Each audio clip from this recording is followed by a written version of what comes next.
So here we are. We are about 2.5 weeks into global launch. And before global launch, I did a PvE tier list for every class in the game. And I'm going to be updating that tier list for you today because I have been playing this game non-stop for the past 2.5 weeks. And I've been in groups, I've had friends, I've even tested other classes on alternate accounts.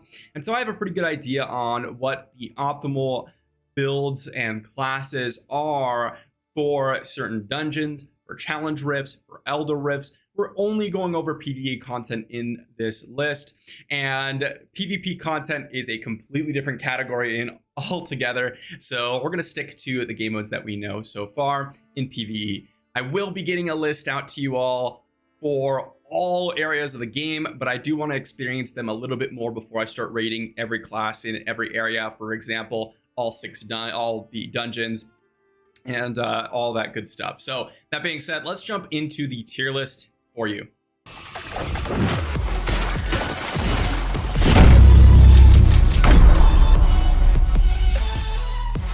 All right, so here we are, and this PvE tier list, I'm going to be even further dividing it into a group PvE tier list. And the reason for this is there's only a few areas of the game which I believe should be done solo.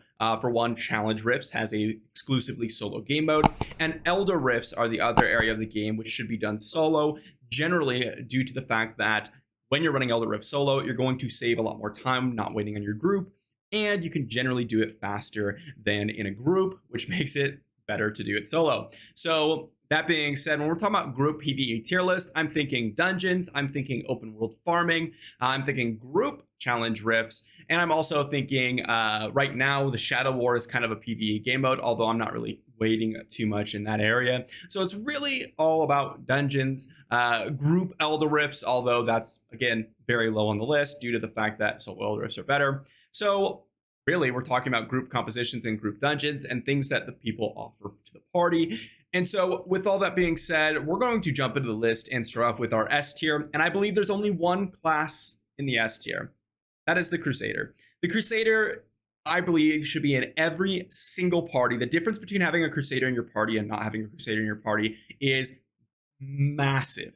The banner ability is single-handedly my best ability in the game for PvE group content. I've absolutely gone all in on the banner, buffing it, getting anything that I can do to make it better.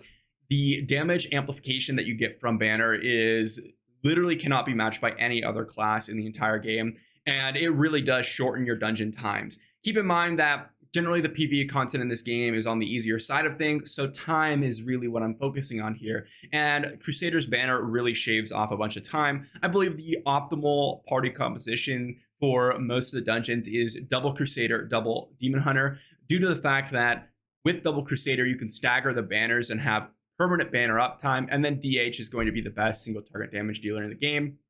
And so I think Crusader is an absolute must-have in every single party.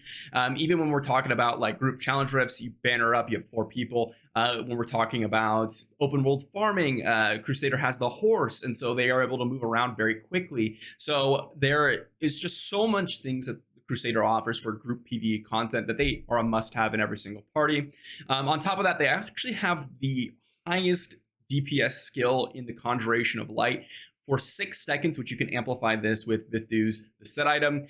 Keep in mind that you cannot amplify your banner with Vithu's. It does not work. And I might have a video on that later on. It's a little bit of a bug, but that Conjuration of Light, when you apply it to all 4 group members, it does like 6k a tick on a crit, which you will be critting because of banner. And so that means every party member is doing 6k a tick for everyone in their area around them, which is absolutely insane. So Crusaders on a tier of their own, I believe they're the only S tier class because every other class has something that they offer, but nothing as irreplaceable as the Crusader. I think they're literally better than every class in the game for group PvE content.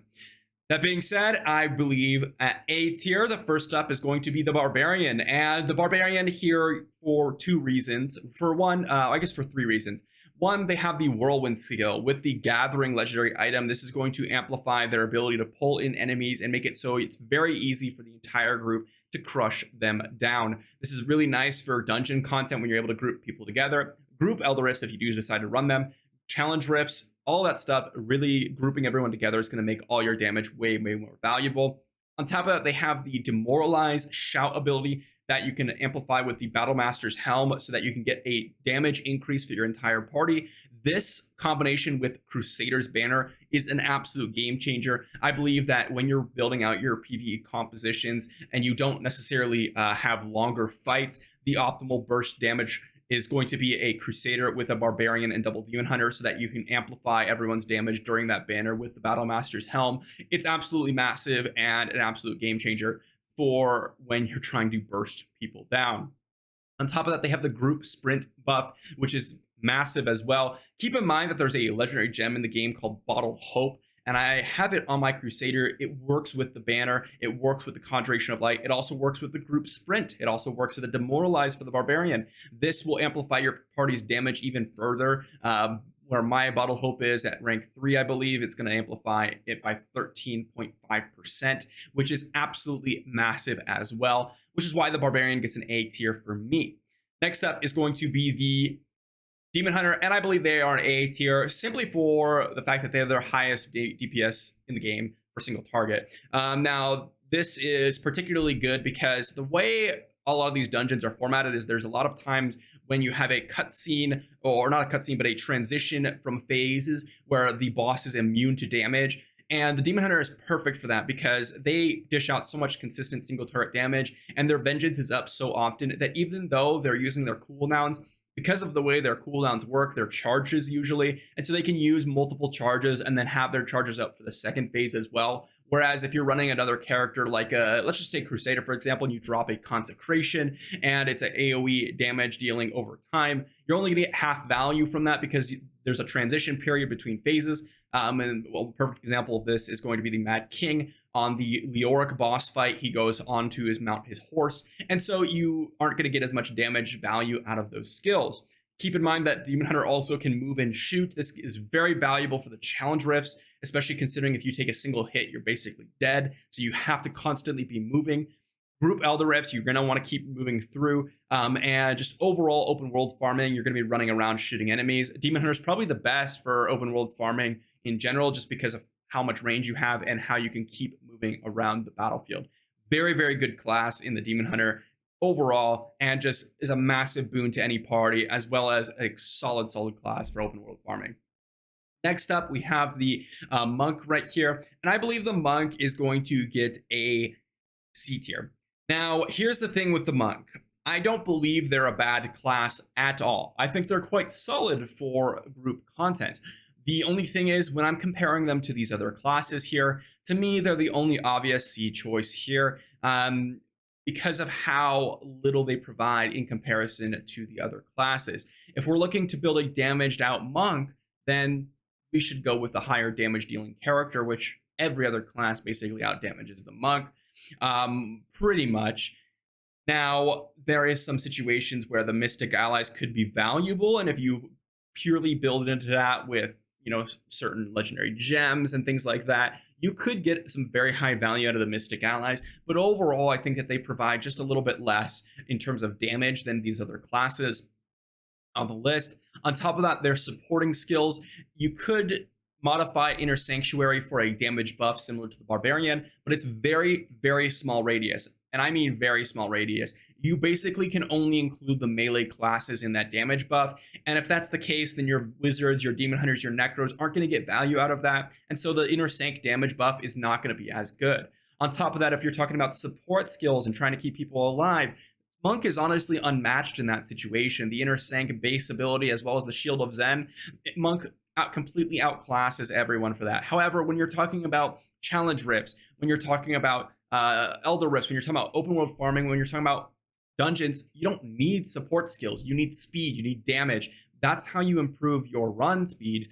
Whereas if you're dying in dungeons, you're probably just low on combat rating, or you're standing in every single damaging ability, which is just not what you should be doing in the first place. And so if that's the case, Monk isn't really providing too much in terms of support. Now, I will say, and this is something that I didn't necessarily mention earlier, when we're talking about Lassel, I think that Monk gets a lot of value out of that because of Lassel's 8-player raid. You do want some support skills because there's some situations where it's hard to avoid damage entirely because of how massive the AoE hits are. So I think that Monk gets a little bit of value there. But overall, Lasso's a once or twice a week, and it's kind of a trivialized piece of content, especially if you've already passed those tiers already. Now, we're going to jump into the next class, and that's going to be Necro, and I think Necro is A tier. And I believe Necro is an A tier for one reason and one reason alone, and that is bone armor. Now, bone armor can be amplified with two ways. So you can amplify it to give yourself and your team CC immunity, which is absolutely amazing, especially in certain circumstances, especially for challenge rifts. Perhaps when you're getting CC'd by some of the monsters and immobilized and then getting one shot. But even more so than that, you can actually amplify this for damage immunity. And this is massive for challenge rifts, massive for certain dungeon situations, and massive for Lasso. Now, sometimes you don't necessarily want damage immunity because just running another damage skill is just better. But damage immunity oftentimes allows you to ignore certain mechanics. A perfect example of this is in the dungeon runs. For example, like Cavern of Echoes. When you're running Cavern of Echoes, you have the laser beams that pop up and circle around the room. However, you can't really pass the laser beams until you find a rock and the laser gets shortened and you can pass through it that way. If you have a Necro on your squad, your Necro pops the bone armor, and myself and your party members can run straight through the laser without taking damage and speed up the run significantly. Now, not every situation has a situation where bone armor is massive for the damage immunity and speeding up your runs. But another example of this is lastly, you could completely ignore the mechanic where you have to hide behind a rock because the damage immunity just takes care of that. Keep in mind, these are party-wide buffs, so it's only 4 people. But other than that, like the Necro's damage immunity, as well as just offering so much value in terms of their summons, is just going to be so massive for your whole party. Although I think that they are solid, I think that there could be argued for a B tier on my list here, or they're a low A tier for that reason. Last up is the Wizard, and I believe the Wizard fits into a B tier here. And the reason why I think the Wizard fits into a B tier is not because they aren't matching the Demon Hunter's damage. I believe they actually can match the Demon Hunter's damage. The only problem is they take a little while longer to get their valuable damage out. And this is where the phases of the bosses come in handy in terms of limiting the Wizard's DPS.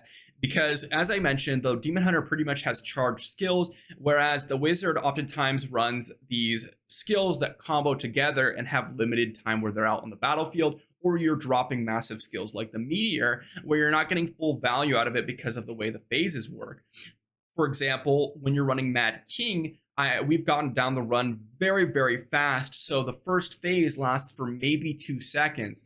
There's not enough time for the Wizard to get out all their damage in 2 seconds, where the Demon Hunter can just pop a few charges of their skills and then have it back up for the second phase. So this is where the Wizard's DPS gets cut short a little bit compared to the Demon Hunter, and doesn't offer the same utility as the Barbarian, the Crusader, or the Necro. So if they're purely used for DPS, but they can't get full value out of their DPS, I believe that they're a step down from the Demon Hunter. Now, if you keep in mind as well, for Elder Rifts, they're not going to be scaling through the Elder Rifts as quickly. They're not going to be getting through Challenge Rifts as efficiently because they oftentimes have to stand in place and deal DPS, whereas the Demon Hunter can keep moving along. On top of that, for open world farming, you're not going to be able to move around the areas as quickly, although that matters a little bit less. And the same thing applies for Lasso, where you're going to have to stand in place for a quick second to deal DPS, and that could end up basically killing you off. Where this skill also, or this class also needs to bring in teleport for them to have an additional movement ability. And if you're bringing in teleport, that's another skill where you're not having DPS, where the Demon Hunter here doesn't have to bring Daring Swing for their dungeon runs and all that stuff. They oftentimes can run Rain of Vengeance, multi-shot, and then something like a knockback shot with a modification, something like that to give you a lot of damage, just pure damage where you could keep moving along with the moving and shooting, whereas the Wizard takes a whole slot to make sure that they're not getting one shot. So I think that the Wizard is a step down from the Demon Hunter, but all in all, still a great class. So this is my overall group PvE tier list. Again, I think that the supporting skills, unless they're offering so much support that they can just ignore mechanics in the game like the Necro, they're not as valuable. Really, you're focusing on your speed / damage dealing skills, support skills, and damage overall. And so that's going to be your Crusader, that's going to be your Barbarian, and that's going to be your Demon Hunter overall. Let me know what you think in the comments down below. Remember, this is a PvE group tier list. For solo tier lists, this would be entirely different. Keep that in mind when you're commenting down below, and let me know what your thoughts are. That being said, hope you enjoyed, and I'll see you for the next one.